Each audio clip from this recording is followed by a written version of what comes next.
in the lead up to my travels, I've been covering stories coast to coast across the country. And today I'm throwing that all out the window to talk to a scientist whose work has taken her far away from Canada's shores. But I just couldn't pass up the opportunity to talk to Dr. Emily Darling. She has gone all over this planet. She's been lauded by a huge amount of organizations. Her work's been featured on PBS, CNN, National Geographic, and more.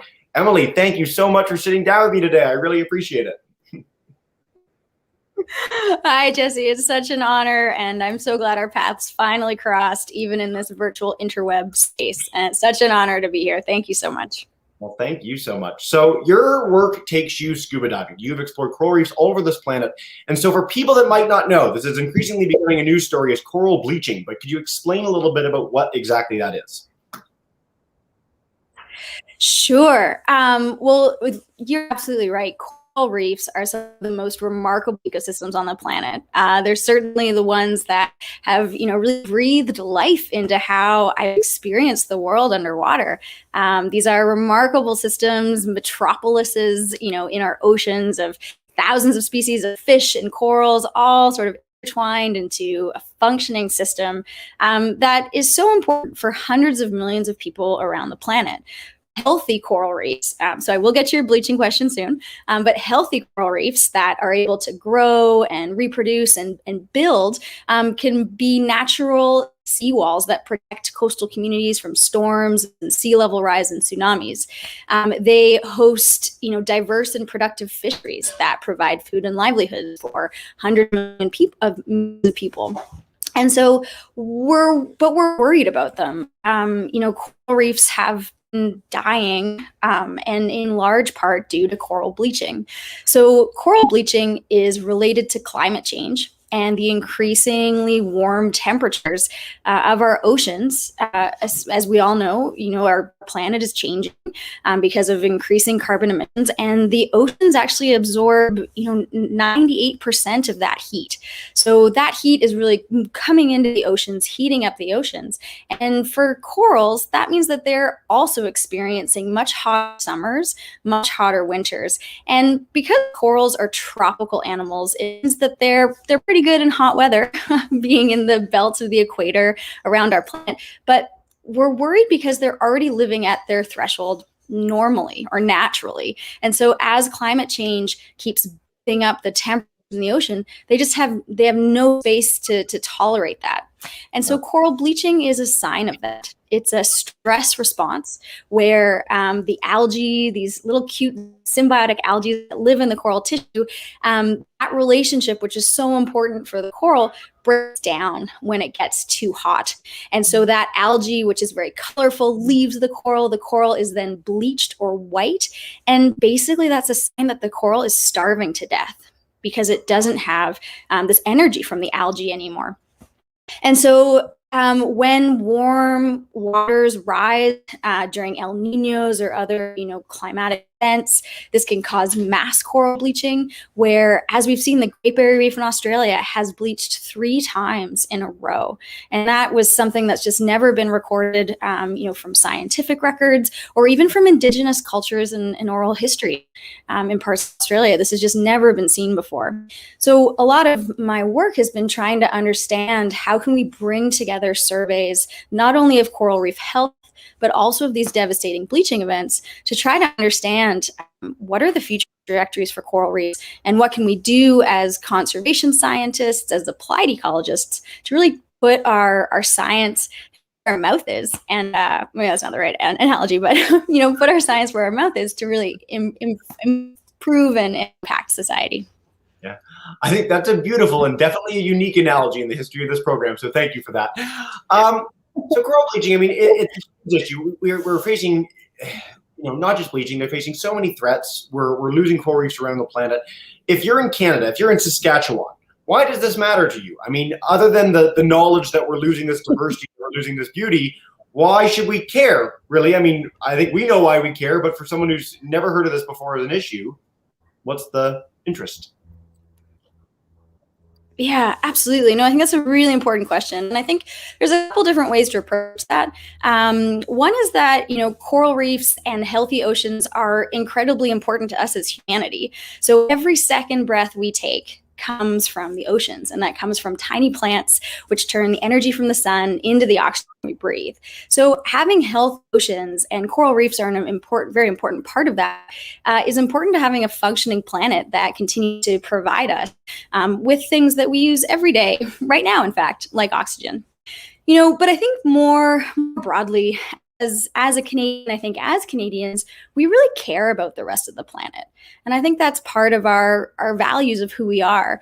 From Lester B. Pearson setting up the UN peacekeeping organization, from the Red Cross, who provide clean water and humanitarian response to people around the world from facing, conflict zones or disasters. I think Canadians, we really care about the rest of the world. And I think part of that comes from the types of opportunities and nature that we have here in our country. So I live here in on the Great Lakes, which is one of the world's largest sources of fresh water. I've been very fortunate to go backpacking in the clean mountain air of the Rockies, or to visit, friends and colleagues in the Canadian high Arctic. So I think we really value nature as Canadians and value that intertwined connection between people and nature. And so that doesn't just extend to the amazing ecosystems that are within the borders of our country, but I think we also know that connection extends across our planet. And, it's funny, I was thinking about this a little bit. The Canadian Arctic and coral reefs actually have a little more in common than we might think. And one of those reasons is that they're both the front lines of climate change. So both these ecosystems are warming at a much greater rate than other places around the planet. And we're seeing ecosystems start to cross tipping points where consequences start to cascade. So whether that's, the loss of sea ice in the Arctic, which is threatening polar bears and walruses, or whether on coral reefs, that's death of corals, where the ecosystems crumble and you no longer have that shoreline protection. You no longer have those fisheries. So the more we can understand the impacts that we are having on our planet from places like high Arctic to coral reefs, the more we can start to think about doing something about it. Well, not even think about doing something about it, the more we need to do something about it. So I think there's a lot we as Canadians, the ecosystems we care about in our country, we can learn from other places around the world, like coral reefs. But also I think, as part of being Canadian, to care about other people, to care about other places on the planet. And I guess one more answer to that, which, is I live in Toronto, which is one of the world's multicultural cities. And, I read a recent statistic that more than half of the people who live in Toronto came from another country other than Canada. And so Canadians, I think we also have this multicultural value, also woven through us. And so it's very natural for us to care about other countries. We're a very multicultural, diverse society. That is a beautiful and thoughtful answer and makes me feel more patriotic than ever. So thank you for that, Emily. You talked at the end of that about implementing solutions. And so this is where my knowledge ends and yours takes off, is how do you implement solutions? If you're losing coral reefs, climate change is such a big issue. It's something that we can all take part in doing, but concrete action on the ground. If you're in Indonesia and you're trying to protect a reef, what can you specifically do? What does that actually look like in the locations that you've had the luxury of visiting? Yeah, absolutely. Great question. So, there's two really important things we need to tackle to save coral reefs. The first is obviously getting a hold on climate change. We need to reduce carbon emissions. We need to decarbonize our societies. We need to really take on renewable energy, wind, solar, better approaches that are more sustainable for our societies and our planet on board. That is one of the most important things to save coral reefs, globally, by bringing temperatures down below those thresholds that corals can tolerate and survive. So basically avoiding that coral bleaching we've been talking about.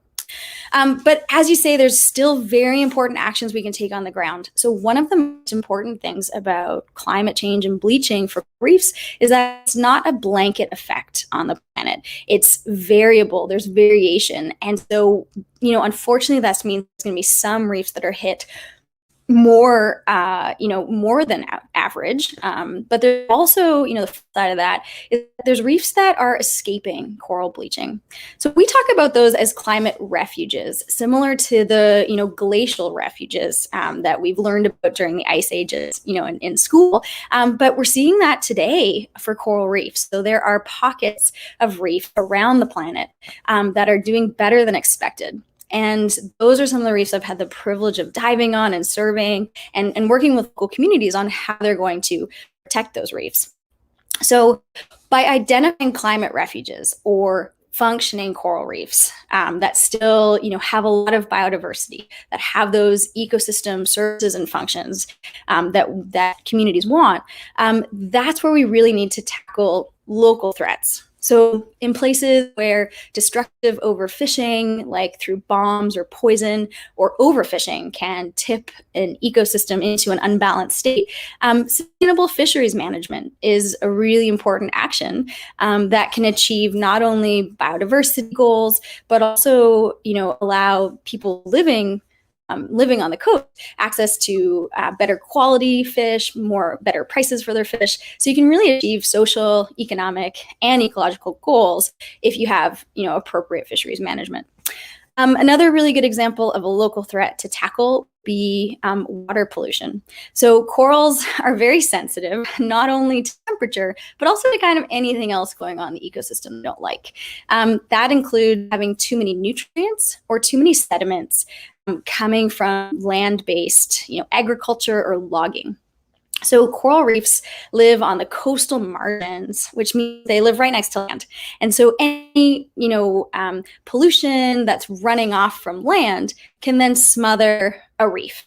And so one of, the important local conservation and management actions that is happening around the world, but particularly in some of the places I work, like Fiji and the Solomon Islands, is to really have best practices in logging or agriculture on land so that there's clean water coming onto your reefs. And that can allow your reefs to reproduce, to grow, recover from events that are unpredictable, like cyclones or obviously the increasing frequency of coral bleaching. So cleaning up water, doing better practices on land, having more sustainable fisheries, those are some of the key actions we can take. And those actions are actually really important because they've been identified through a recent global analysis we've just completed as tackling the top threats to coral reefs. So the top local threats to coral reefs globally are fishing and water pollution. And so by taking those actions I talked about, I can help mitigate local threats. And that's obviously very important within these areas of climate refuges. If you have a functioning reef in a place that is escaping this coral bleaching, that's not where you want to, have dynamite fishing, or that's not where you want to have, a lot of sediment coming up from a logging operation. Those are reefs that are really going to be important and an important blueprint as coral reefs recover, as soon as we get this climate change thing under control. Well, that is a very, very hopeful message. And I'm so glad that they're implementing those sort of best practices and doing some really concrete and fantastic work around the world, and that there's a framework in place to make sure that this happens, everywhere across the planet. This is very, very cool. I want to wrap up with one last question. I mean, we sort of instinctually know coral reefs are very cool. I think a lot of people recognize how beautiful and wonderful they are. I have to ask a personal and specific question for you. Have you ever seen spawning of coral reefs in person? Any spawning ever? This is my favorite. That's a tricky question. So I'm more of like a morning person, and spawning happens in the middle of the day. So unfortunately, no. But I certainly have seen a lot of remarkable things on coral reefs. I think one of the dives that sticks with me the most now that it's a pandemic and I think a lot about diving was at the end of a 3-week surf trip in Fiji.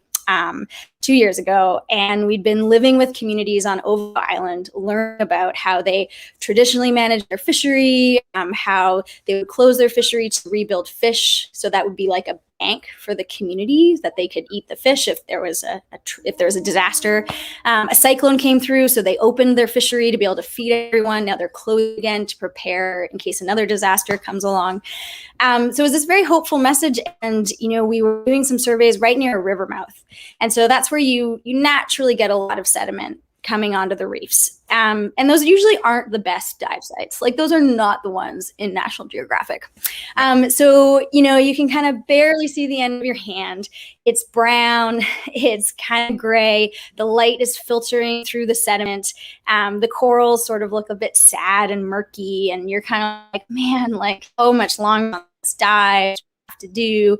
And then, there's this little glimmer of a gold sequined blue damselfish just out of the corner of my eye.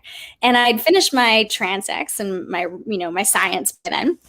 I had some time to kill. So I swam over, and I just ended up being transfixed by this little gold sequin blue damselfish, just doing his job, going about his daily life, which for a damselfish on a coral reef means farming a lot of algae. They have their own gardens. And so be clipping the turf algae with his teeth, kind of like mowing your lawn so that it grows back more productive so that he can eat more algae later. But he was just, motoring along, doing his business. I came right in close, and he kind of came, zoomed right up to my goggles and started kind of, tapped on the lens and was like, okay, you're in my space, and like went back to his work. And I just realized, this reef that he's on isn't the best reef in the world. But that didn't stop him from being very industrious about making his own little patch of garden. And I'm hoping have his own spawning event and have his own have their own babies, and to carry on those reefs and that damselfish into future generations. So I think about that a lot. Our world is changing. And there are lots of different ways that, very hopefully we're going to mitigate and adapt to that. Otherwise, there's going to be a lot of suffering. And that damselfish gives me a lot of hope that he is still going about his daily business on a reef. And I think that's, we've all got to get up in the morning and do the same and try to keep going. Emily, that was the perfect message to end on. I think if everyone had the same reverence for nature that you do, we'd be in a lot better situation. And I think that a lot more people, certainly youth these days, are really getting that sort of that sense of wonder and magic about the natural world. So thank you so much for sitting down with me today and sharing your story. And I'm really excited to get it up and share it with more people soon. So really appreciate this.